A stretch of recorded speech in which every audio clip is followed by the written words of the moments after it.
यजति माञ्जनदागं सङ्गृह्णानीति द्वादशारत्नेरशना भवति द्वादशमासा संवत्सरः संवत्सरमेवावरुन्धे मौञ्जी भवते ऊर्वै मुञ्जाः ऊर्जमेवावरुन्धे चित्रा नक्षत्रं भवते चित्रं वा एतत्कर्म यदश्वमेधसमृद्ध्यै हिरण्यपात्रं मदोः पूर्णदधाति मदव्यवसानीते एकदा ब्रह्मणोपहरति एकधैव यजमानायुस्तेजो दधाति। भगवती श्रीवेदमाता गायत्र्या देवताभ्यो नमः।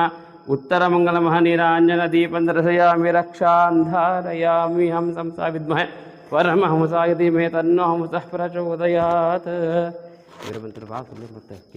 ओम सोमो वा एतस्य राज्यमधत्ते यो राजा सन्राज्यो वा सोमेन यजते देवसुवा एतानि हवीगुं शुभवन्ति एतावन्तो वै देवानागुं सवाः स एवास्मै सवान् प्रयच्छन्ति तयेनं पुनः स्तुवन्ते राज्याय देवतो राजा भवति नर्यः प्रजा मे गोपाय अमृतत्वाय देवहे जाता निष्यमानाञ्च अमृते सत्ये प्रतिष्ठितां सद्गुरु श्री बालकृष्णान् सरस्वते नमः।